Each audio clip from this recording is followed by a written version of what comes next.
On that day, I thought my wife would be thrilled to hear my story. But she clearly stated, "Going together is impossible."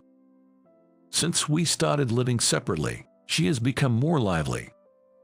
She even wears clothes I've never seen before in front of me. I couldn't help but start suspecting her actions, and eventually, I took such drastic measures. Witnessing a side of her I never knew. My name is John. I just turned 50 last month. I may not be at an age where congratulations are expected, but my wife, Susan, prepared a feast, and our children surprised me with gifts to celebrate. Blessed with such a wonderful family, I truly am lucky. I'm grateful for everything, especially since Susan has been managing our home and raising our kids so well. We met at work and dated for 2 years before we got married. She wanted to keep working for a while, and did, but after finding out she was pregnant, she reluctantly quit her job because I wanted her to stay at home. The belief that the wife should manage the home and the husband should earn for the family might be old-fashioned, but I just can't seem to change that mindset. Susan seemed to understand and never complained. So, I thought she agreed with it. But that was just my assumption. I created an atmosphere where she couldn't voice her opinions, and maybe I just convinced her to agree with me. And I was under the illusion that our family was harmonious. After that, Susan gave birth to our son, Tyler, and 3 years later, our daughter, Lily, was born. In my career, I was given important responsibilities, leading a life that could be described as smooth sailing. I had subordinates at work who relied on me. I was competent in my job and enjoyed riding my motorcycle on weekends. I took pride in being a capable man. Once both kids started elementary school, Susan expressed her desire to work again during school hours. Considering she had wanted to continue working even after marriage, it's possible that the decade she spent as a stay-at-home mom, from Tyler's pregnancy to Lily's elementary school years, felt suffocating. However, back then, I couldn't understand her feelings. "You want to work. Isn't my salary enough? We'll need more money as the kids start taking lessons and such." "That's exactly why I want to work, so I can fully support what they want to do," she said with sparkling eyes. But back then, I failed to notice that spark in her eyes and ended up saying, "Susan doesn't need to worry about money. I learn enough, and you just need to support what the kids want to do." I couldn't bend my policy of providing for my wife and children. It never occurred to me that Susan wanted to work for reasons other than money. Perhaps understanding my stance or simply being dismayed by it, Susan swallowed her words about wanting to work and never mentioned it again. That didn't mean our marriage was falling apart. We would go out as a family on weekends and take trips during long holidays. I thought we were a happy family. Susan, as a homemaker, took perfect care of the house every day, looked after the kids well, prepared delicious meals, and waited for my return. The kids were also growing up to be obedient and nice, engaging in activities like baseball and piano. I'm truly grateful for everything, as it was all possible because my wife stayed at home and took good care of our children. My son graduated from college, had a child right away, got married at 23, and became a father. Lily is enjoying her college life at 20. I continued to focus on development work in the field, and my efforts were recognized when I was offered a transfer. I was asked to become the head of a new factory in a certain town and to get involved in training newcomers. At that time, I had just turned 50. Unable to give an immediate answer, I spent the whole day contemplating by myself. With Tyler having moved out and Lily being in college, the kids have grown up enough to live without their parents. Leaving behind our comfortable life for the countryside, I began to think that spending time there with my wife might actually be nice. Without consulting my wife, I decided to accept the transfer order. That day, after work, I went home and broached the subject of the transfer to my wife. For some reason, I was convinced that she would be thrilled with the idea and would definitely follow me. However, her response was not what I had imagined. "I can go with you." "What did you say just now?" I asked again, doubting my own ears. "I don't want to sell this house. Plus, Lily is still living with us, so I can go with you." Since she had never expressed her own will so clearly before, I felt rejected and became dejected. Feeling deflated, I was sitting there when my wife continued. "Besides, my parents are not in good health. I can't just leave them behind." Faced with that, I had no choice but to agree. "Yeah, it would be worrisome to move with them not feeling well. All right, I'll go alone then. I'll come back on weekends." "That sounds good. I'll prepare a feast for you on weekends," she said, softening her previously tense face into a smile. Having always agreed with me before, her sudden opposition made me start to feel a slight distrust towards her. The following month, I went alone to the site of the new factory, marking my first solo assignment. Initially, as the construction was still underway, I worked from a makeshift prefab office, handling training and other operational tasks. During that time, I spent my weekends returning home to my waiting wife and daughter. As the factory got busier and completion neared, my trips home became less frequent, sometimes every 2 weeks or once a month. One day, I decided to return home unexpectedly, without informing my wife. "I'm home," I announced as I opened the front door, only to find the entrance cluttered with bags and cardboard boxes from deliveries, which was unusual for my tidy wife, and shoes scattered about. Are you back today?" she asked in a flustered manner, starting to tidy up the entrance. "I just thought I'd come home since work has slowed down a bit, but what's with this mess?" I inquired, concerned about her well-being. "Sorry, I caught a cold and have been bedridden," she said with a wry smile. "Are you okay? Don't push yourself too hard." "Thank you, I haven't been shopping, so how about we eat out today?" she suggested. We decided to go out for a meal. However, when she returned after changing, I was surprised to see her in a long skirt, a departure from her usual pants, and carrying an unfamiliar bag. "Wow, you've changed your style. It's been a while since I've seen you in a skirt." "Do you think so? This is a hand-me-down from Lily. She said she didn't need it anymore, so I decided to wear it," she replied nonchalantly. I wanted to believe her, but the distrust that had arisen when she refused to move with me resurfaced, and I began to doubt her. I thought about confirming with Lily but didn't want to involve her in our marital issues, so I remained silent. Even after returning to my assignment, the thought of my wife changing worried me, affecting my work. It was unimaginable that my wife, who always cared for and worried about me, could be paying attention to another man. I didn't want to imagine, let alone believe, that she could betray me. Yet, contrary to my feelings, I found myself imagining scenarios of what if. As I became more distracted, I was reprimanded more frequently. Realizing I couldn't fulfill my role as a manager, I decided to take some leave, return home without telling my wife, and confront her directly. I took a day off on Friday and planned to use the weekend to return home. Leaving early in the morning, I arrived near our house around 9 a.m.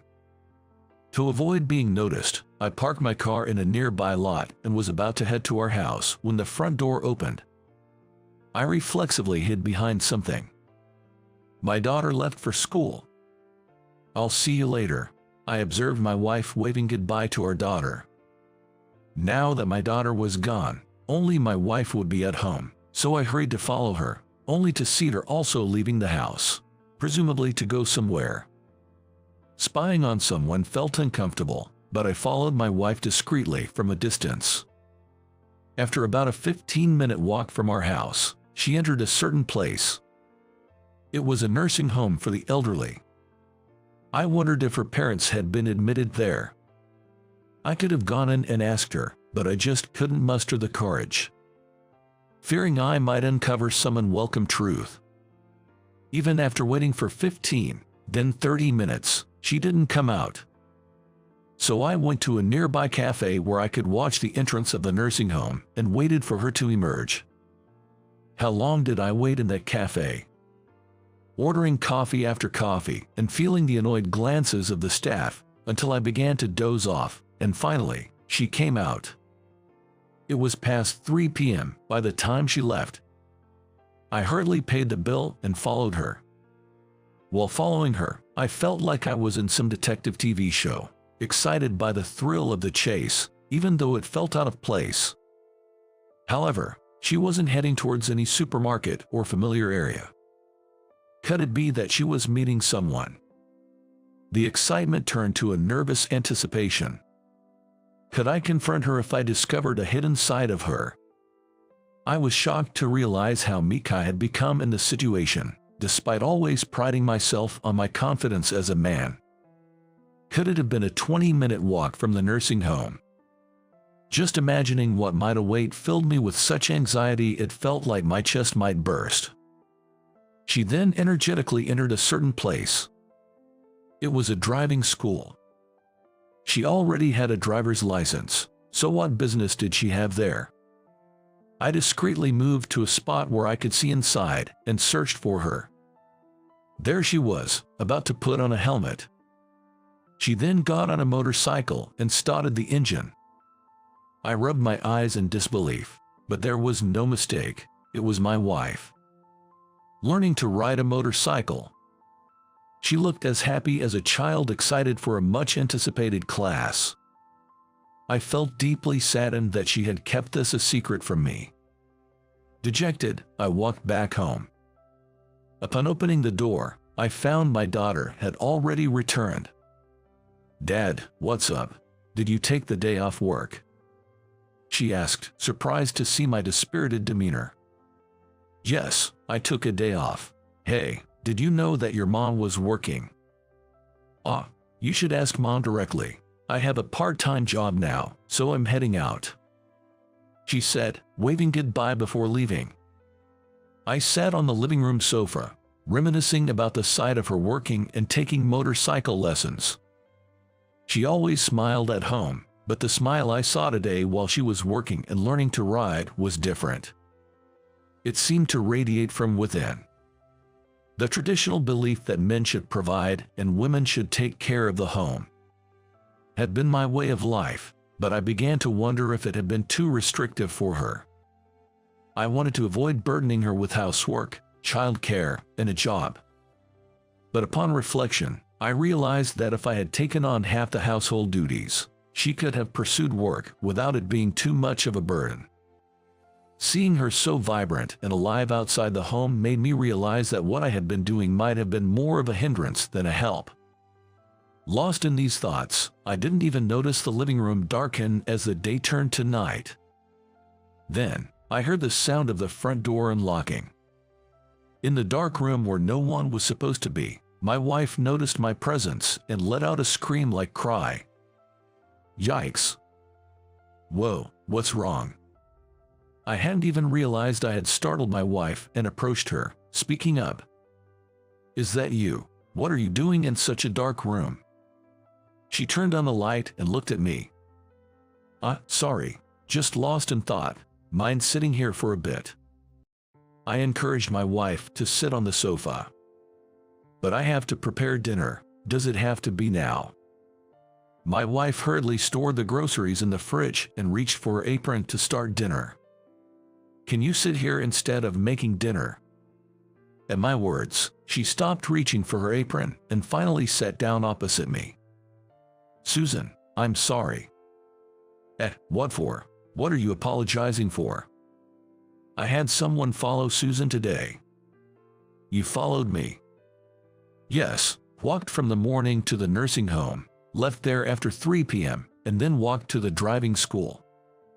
She looked a bit sheepish upon hearing my story, but soon laughed and said, "You caught me in everything." She said it in a childlike manner.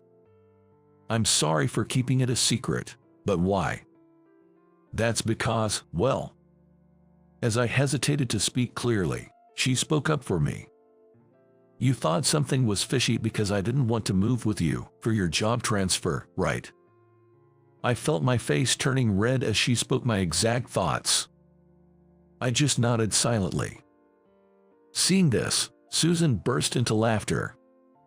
She seemed much more cheerful and louder than when we lived together, which made me wonder if her personality had changed. Noticing my surprise, she explained, I'm working at a nursing home now. There are many people hard of hearing or very cheerful, so I naturally ended up speaking like this. Why did you decide to work secretly, and why are you taking motorcycle lessons? I pressed on, wanting clear answers from her. She was silent for a moment but then looked me in the eyes and began to speak. You always told me not to worry about money and allowed me to want to work. It wasn't just about money. I wanted more social connections. Staying at home every day, waiting for the kids, cooking meals, and then it all starts over again. I couldn't bear the thought of my life being just about being a housewife. I wanted to talk to people outside of our family. She shared her true feelings, looking away and then back at me. So when you mentioned the possibility of relocating for work, I thought it was my chance. I couldn't boldly go against your wishes of keeping me as a housewife while living together. That's why I said I wouldn't move with you and took up the nursing job I had been invited to by a friend. It's tiring, but it's refreshing. It makes me feel alive. And then, one thing led to another, and I thought I'd get my motorcycle license. You were interested in motorcycles. The first time I rode a motorcycle was with you. I always enjoyed the wind on my back when I rode with you. But then I thought, shouldn't I be more than just protected by you all the time? I want to be with you for a long time and enjoy your hobbies too. Every time you went on a bike ride, I wished I could share that joy with you. So that's how it was. I had it all wrong. Hearing her inner thoughts made me want to hug her tightly right there and then. A strange misunderstanding. Don't tell me you thought I was cheating. She laughed off my embarrassed demeanor, finding it funny. No, it's just that you seemed so lively since I've been gone, and seeing you in skirts, I got worried. That's absurd. I'm still the same, whether now or before. It's because you work so hard that I can pursue what I want now. I'm very grateful for that. So, once I get my bike license, there's something I want us to do together. Will you listen? Of course. With a beaming smile, she said, I want to go on a bike tour with you. I've always wanted to try touring. Bike touring. I want to ride a bike and visit various tourist spots. Hearing this, I made a decision. I returned to my transfer location and devoted myself to training my successor. Then, having nurtured talents capable of passing the baton to the next generation, I opted for early retirement from the company. By that time, I had reached the age of 55. Both my company and subordinates tried to persuade me to stay, but I had accomplished everything I could. Believing that passing the baton to new individuals is also the duty of those above, I decided to step down gracefully. After retiring, I returned home and instead of settling into a quiet life of retirement, I took over the household chores, cleaning, laundry, and cooking in place of my wife, who works in caregiving. I also ended up taking care of our eldest son's children. Since my daughter-in-law was pregnant with their third child, I offered to help by taking care of the grandchildren, hoping to be of some use. It seems he would have preferred to ask my wife, but I boasted, I've taken care of you guys too. Leave it to me with confidence, which led to me picking up the 5-year-old and 4-year-old grandkids from kindergarten almost daily and spending the afternoons playing with them. Grandpa, whose bike is this red one, and which one is yours? This one here is your grandma's. We're planning to go out on these bikes this weekend. Wow, that's cool. I want to ride a bike too.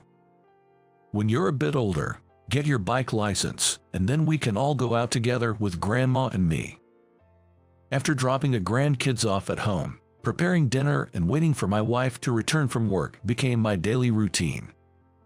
Now, I can fully understand her desire to stay connected with society. If I could, I'd tell my younger self, understand what your wife is feeling. Support her as she shines. That's why I keep telling my son, almost naggingly, consider your wife's feelings. It's your duty as a husband to support her. I might be the last person to say this, but it's something I learned from the most important person in my life. Now, what about making some pudding for the grandkids' snack tomorrow? Imagining their happy faces, I felt excited about the start of my second life. I work as a staff member at a shop within a large hospital. I had no particular complaints about my job and was generally satisfied. One night, while I was walking inside the hospital for some errands, I encountered a commotion. It seemed a hospitalized child had started suffering. I saw a new female doctor struggling with a difficult intubation. Her hands were shaking, and she couldn't perform the procedure calmly. Judging the situation, I took the tube from her. Let me try, I can do this. As she watched, astonished, I successfully completed the procedure, leading to an unexpected turn of events. My name is John. I'm a 35-year-old ordinary guy you could find anywhere in the country. I work as a staff member at a shop. Even though it's a shop, it's different from a supermarket or a convenience store. It's a shop located inside a hospital in New York. It's quite a large hospital, frequented by outpatients and those accompanying inpatients.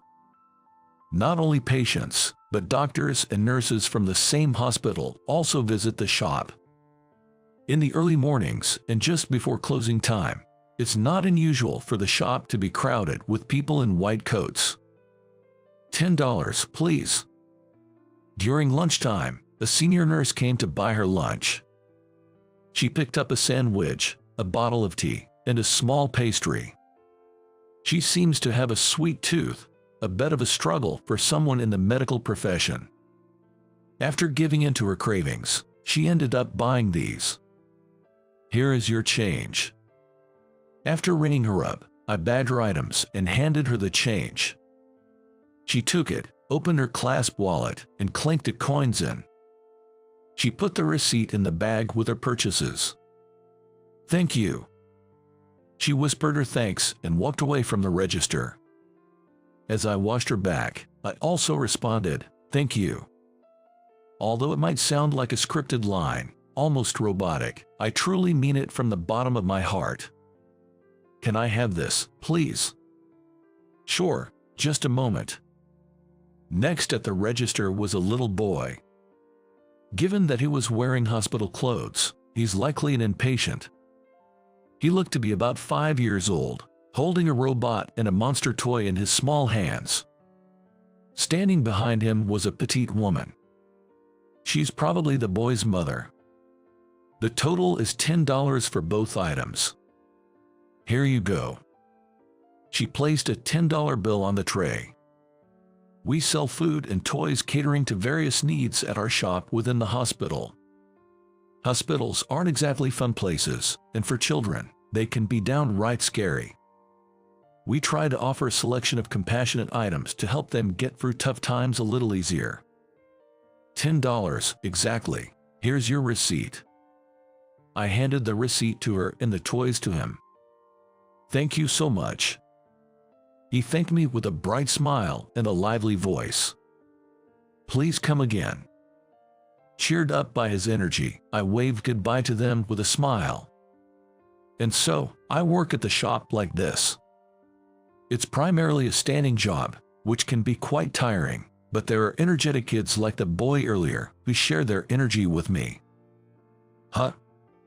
But then again, this is a hospital. It's not uncommon for children to become scared and start crying. Mule. A baby being held by his mother in the line for the register started crying loudly. Oh dear, he's gotten fussy. I thought to myself as I worked through the line, eventually reaching this mother and child. "I'm so sorry, I'm so sorry." The mother apologized to those around her, looking embarrassed. Despite her talking to and gently rocking the baby, who seemed about a year old, there was no sign he was going to stop crying anytime soon. "It's okay. It's a baby's job to cry, after all," I reassured her while scanning the items in her basket. The baby continued to cry the whole time. The surrounding glances gathered, and she looked even more apologetic. "All right, time for my secret weapon." After finishing scanning the items, I handed over the change and the receipt. Right after that, I pulled out a pinwheel from under the counter. It was a red pinwheel, made of plastic film attached to a handle. "Look, it goes round and round." I spun the pinwheel in front of the crying baby. Sniffling, he looked at it curiously. On his arm, I noticed a hospital band with the hospital's name, the room number, and the name Michael Brown. It seems he's one of the kids admitted here. Round and round, round and round.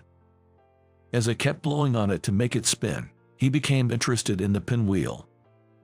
His face lit up with a smile, a stark contrast to his earlier crying, and he reached out his hands towards it, giggling. "This one's on the house. Here you go." "Thank you so much, I'm so sorry." After I gave the pinwheel as a gift, she expressed her gratitude with a shrinking demeanor. It's rare these days to meet someone so humble. I sent off then with a smile, impressed.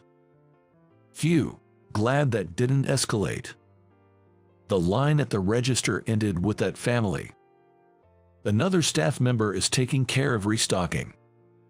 It looks like I can take a breather for now. Just then, a woman rushed up to me. I thought she wanted to pay, but she didn't seem to be holding any items. That was amazing. He stopped crying so quickly. She's a doctor from this hospital. Wearing a blue scrub topped with a white coat, she had a red name tag hanging around her neck. I remember, she's the new doctor who recently joined.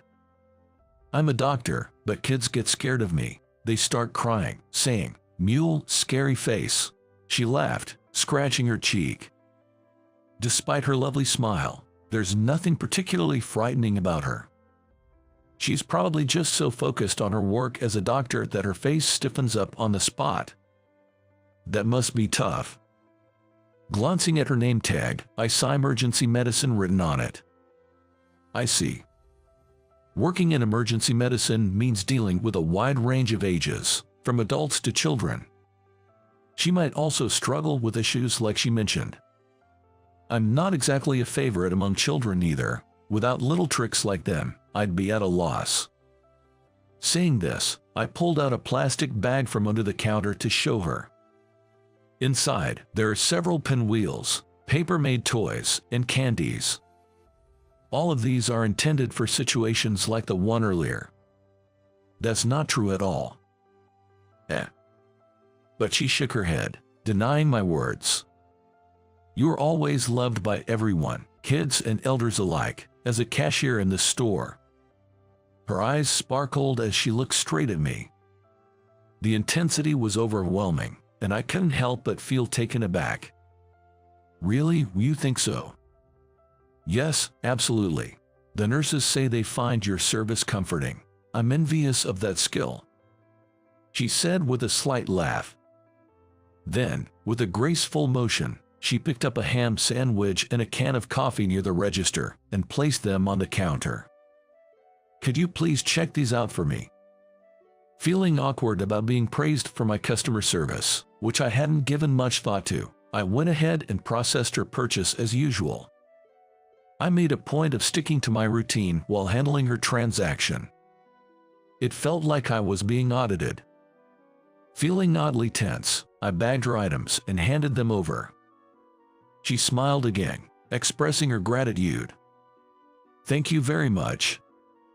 As she was about to leave the register, flipping her lab coat, she stopped and turned back to me. Oh, right. My name is Olivia Smith. Let's have a chat again sometimes."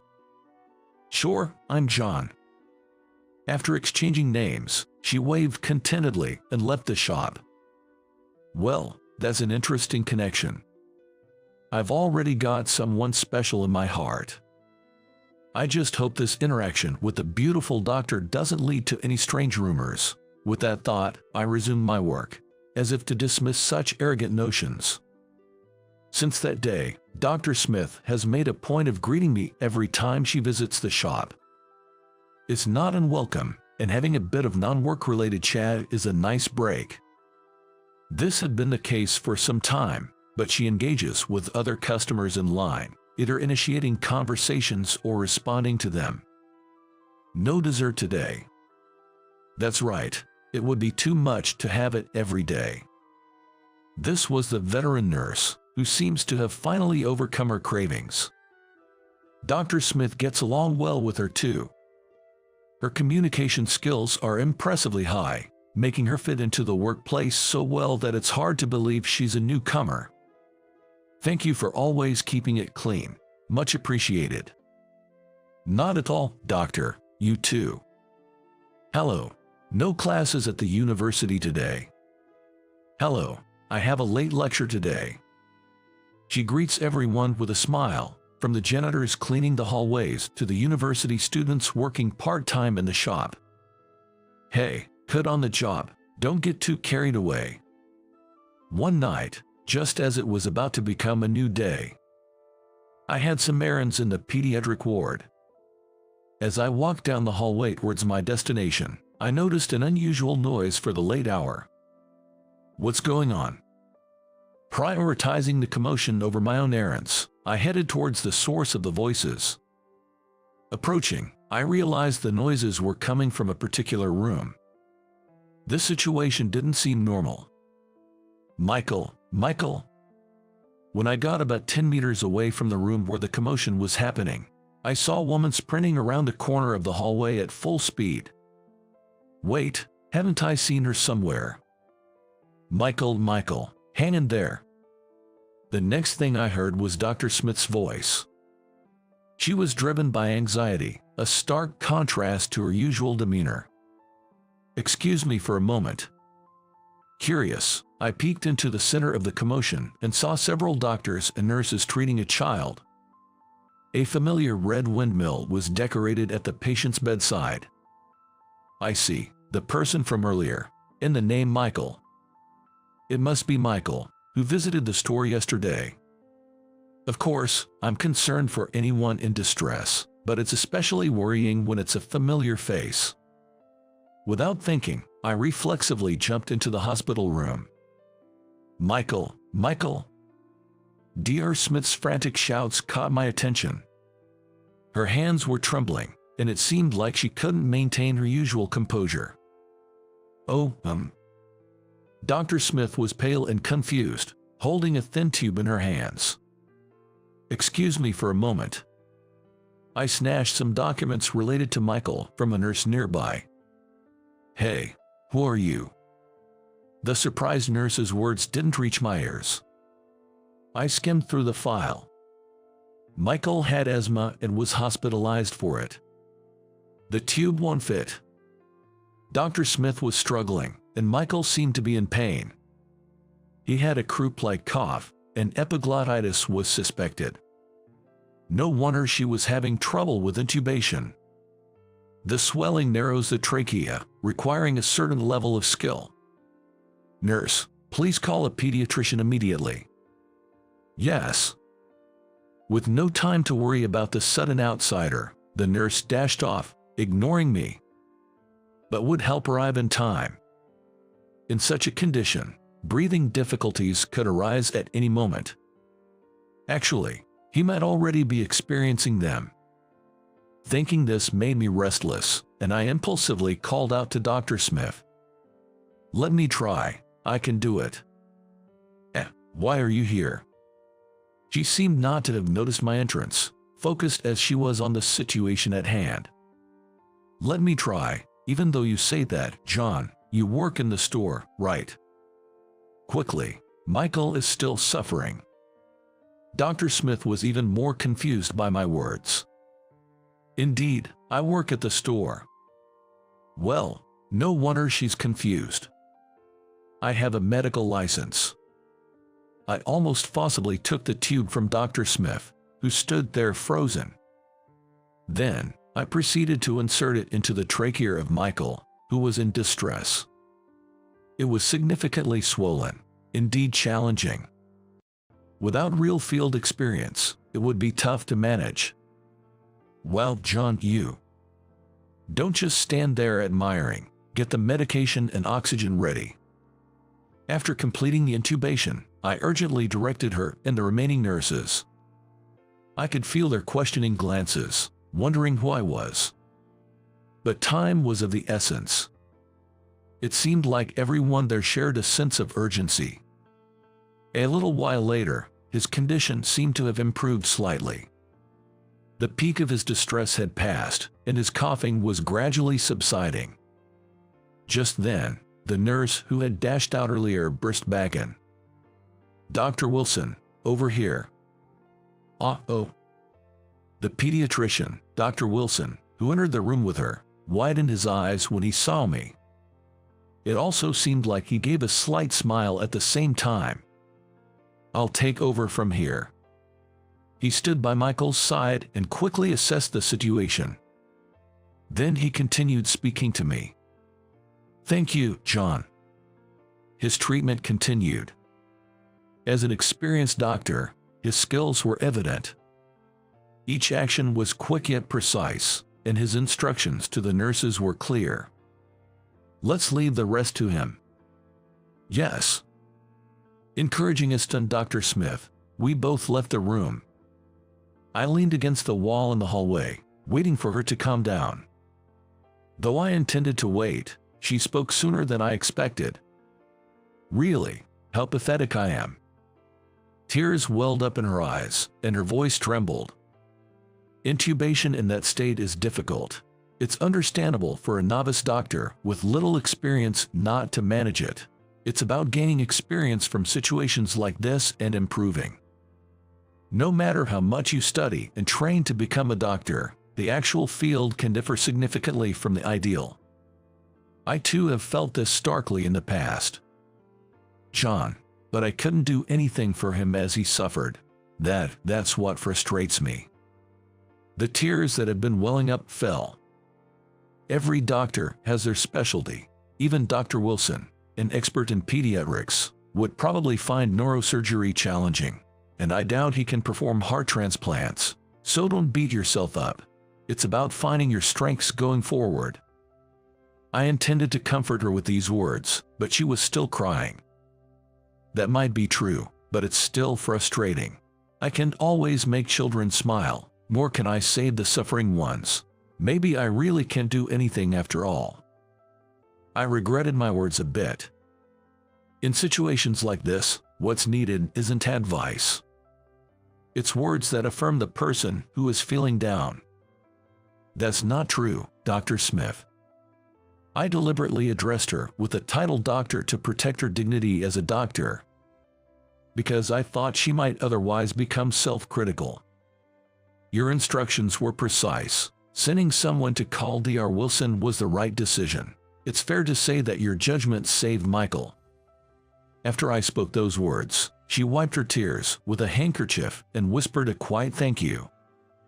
At the same time, she nodded repeatedly, as if savoring my words. Then she asked me a question. "John, you were actually a doctor, right? A life-saving one at that, to perform such a difficult procedure flawlessly." Having somewhat recovered, she now seemed interested in my story. "With such impressive skills, why do you choose to hide them and work in the store?" As I spoke, her face, without me realizing, had brightened up as usual. If I had to point out anything different, it would be that her eyes were bloodshot. I hesitated about whether to share my circumstances. I hadn't done anything wrong, nor did I have anything to hide. I was just afraid that talking about it might reopen my own wounds. But brooding over it forever wouldn't start anything new. Come with me." Deciding to open up, I asked her to follow me.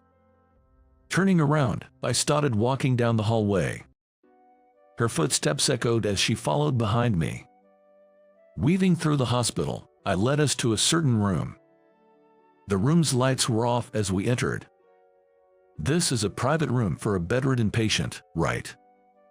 "Yes." As she said, a single girl slept by the window at the far end of the room. Only the light by the bedside was on, and 2 folding chairs were set up. "You must be tired.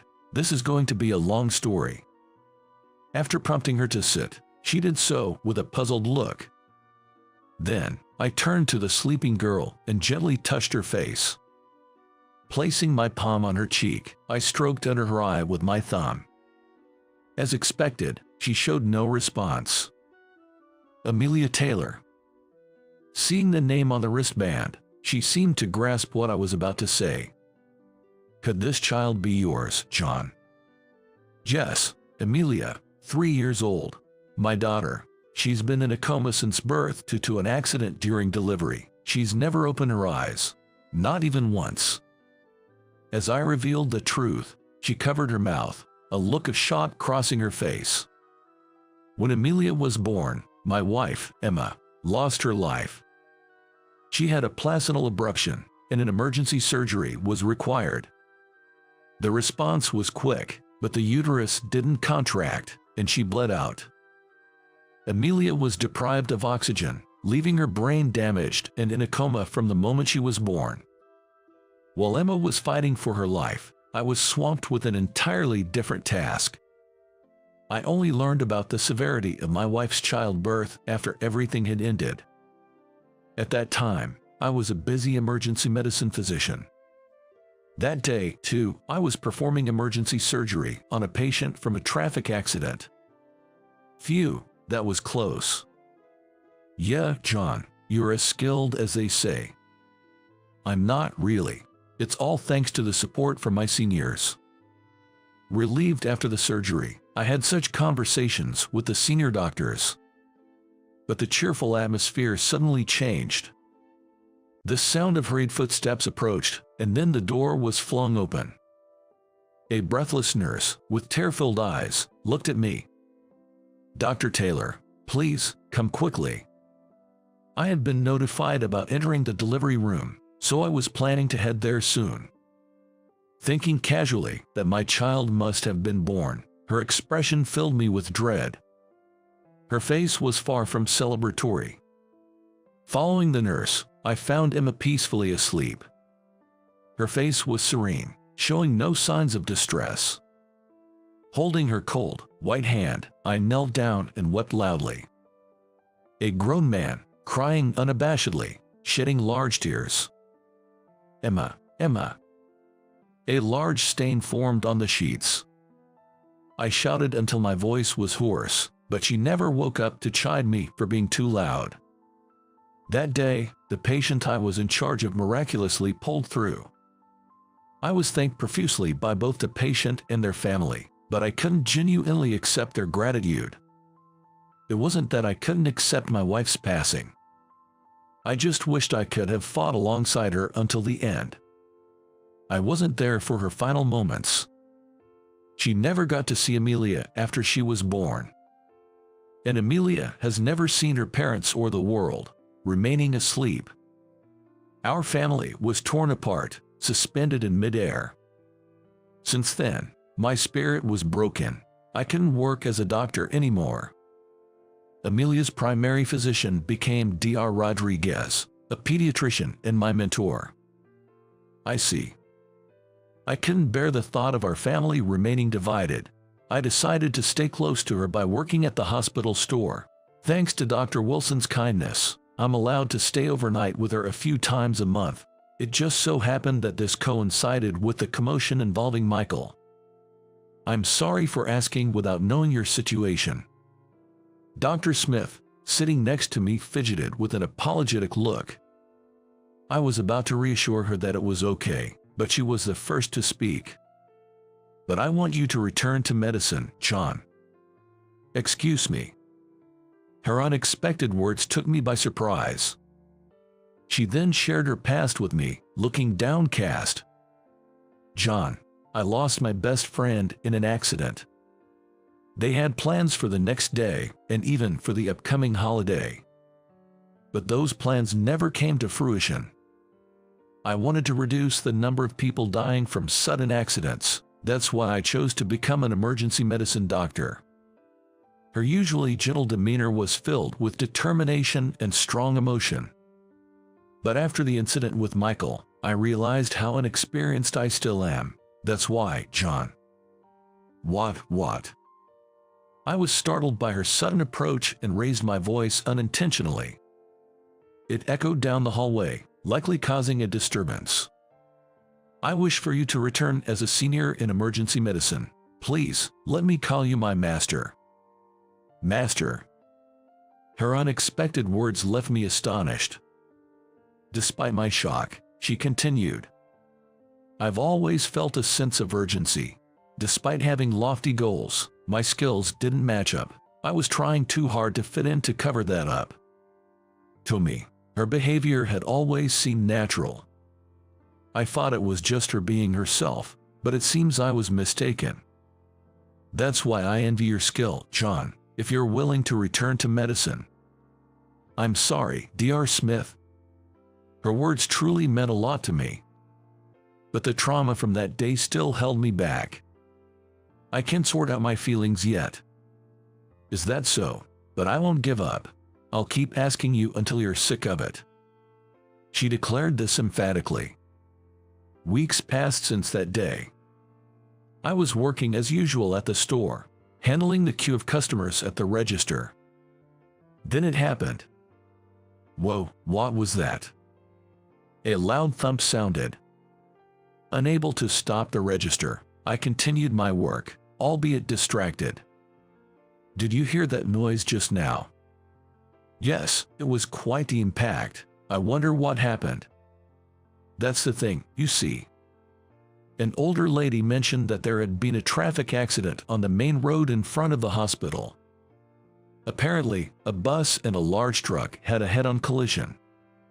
Several compact cars were involved, turning it into a major disaster. Some people saw the victims being brought to this hospital. "John, please, we need your help. We're short-staffed." Dr. Smith arrived at the store, out of breath. Coincidentally, there were orthopedic, neurology, and cardiac surgery conferences today, so there were fewer doctors in the hospital. "Wait, No time, let's go." "Hey, Dr. Smith." Despite my reluctance, she forcibly dragged me to the scene. Just then, a college student working part-time arrived. "Hey, take over the register, please." While instructing him, Dr. Smith led me away without further resistance. People were being brought in one after another, and the hospital was reaching its bed capacity. It felt like a battlefield hospital, and I was genuinely shaken. John, perfect timing. I need you for the next patient." Daniel, a fellow emergency medicine doctor I used to work with. He was surprised to see me for a moment but quickly got back to his duties after relaying what was needed. Instructions were thrown at me before I could even prepare myself. There was no time for second thoughts. My body moved on its own in such circumstances. The patient brought in was a young pregnant woman. Her belly was significantly swollen, and a man was calling her name from a distance. This must be some kind of trial. Needless to say, the patient assigned to me was the pregnant woman. She had a laceration on her right arm from glass shards and seemed to have a fracture. Worst of all, there were signs of a severe blow to her abdomen. Immediate treatment and a C-section were needed to save both the mother and the child. Damn, why am I remembering this now? Emma's face flashed through my mind. Bound by that vision, I involuntarily stopped my emergency treatment. "John." Dr. Smith, who had come to assist, snapped me out of it. Shaking off the distracting thoughts, I focused on treating the patient. I regained my composure and gave instructions to the nurses. We need to treat the arm and perform a C-section simultaneously. Get the obstetrician here. Yes. Cries, groans, and shouts filled the air in the waiting area. Amidst all that, I found myself in an oddly quiet operating room, beginning to suture the pregnant woman's arm wound. It was a surgery where every second counted, a moment of intense urgency. My hands trembled with a familiar kind of anxiety I hadn't felt in a while, but I had no choice but to do what I could. Reassuring myself, I managed to make the final stitch. The bleeding stopped as the wound closed. The fracture seems like it can be fixed with manual reduction. Relieved, I wiped the sweat from my forehead, and almost simultaneously, I heard a baby's first cry nearby. The baby is born safely, the obstetrician announced, and the operating room burst into a collective relief. The patient's vital signs stabilized. Thank goodness, really. Amid the cheers, I quietly shed tears. The accident was caused by the truck driver falling asleep at the wheel. He had a chronic condition and had taken medication with drowsiness as a side effect. He's hospitalized in a local hospital now, receiving treatment. The pregnant woman I operated on is also on her way to recovery. Her baby was in the NICU but was soon moved back to a regular ward. Though her dominant arm is broken, making childcare challenging, her husband seems kind, which is reassuring for now. While walking down the hallway with these thoughts, I happened to run into that family. The husband was holding the baby, with his wife beside him. "Dear Taylor, that's you, isn't it?" "Yes, I'm John Taylor." As I introduced myself, the couple's solemn faces lit up. Their baby was sleeping in the father's arms. "Thank you so much for everything. We'll never forget your kindness." "It's nothing. I was just doing my duty as a doctor." Though I said that, they kept thanking me over and over again. Seeing the lively couple, I felt proud to be a doctor. That night, the hospital had calmed down and returned to normal. In a room, I spoke to my sleeping princess.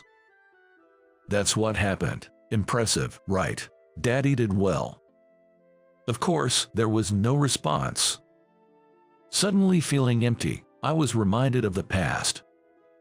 The funeral, dealing with relatives, and above all, the sorrow of loss that prevented me from celebrating Amelia's birth.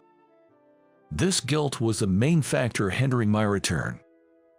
"Amelia, would you support me if I said I wanted to return to being a doctor?" I looked at my daughter. "Haha, your eyes and mouth are just like Emma's. I'm looking forward to the day you wake up, Amelia." Just as I gently stroked her head, whispering to her, "Amelia," I caught a slight movement of her finger out of the corner of my eye. I grabbed her hand and called out, "Amelia, Amelia." But there was no response. Well, things don't work out that conveniently, do they? I was excited for a moment. But I quickly regained my composure and sat back down in the chair beside the bed. At a glance, her face seemed to be smiling. Eventually, I chose to return to emergency medicine. Dr. Smith, who calls me master despite my protests. Daniel always laughs, saying she's like a shadow following me around. "Daniel, John is not a goldfish, that's right, he's an orca." Despite the collective eye rolls, Dr. Smith doesn't seem to mind. My working hours and shifts are flexible due to Amelia, which I'm grateful for but also feel guilty about. I intend to do my best with what I can. It seems like Amelia's hand movements have been increasing. Perhaps as I take steps forward, she is following suit. She can't walk or talk yet, but I always dream of going home with her someday. Recovery from despair takes time. How long it takes depends on the individual's mental state. Perhaps I've taken quite some time. For about 3 years, I had averted my eyes from my profession as a doctor. But I have recovered now. For Amelia's sake, I can't stay stagnant forever. What's lost won't return, but memories live on in the heart. Cherishing them, I vow to look forward with hope. Remembering my wife's smile, that was my pledge.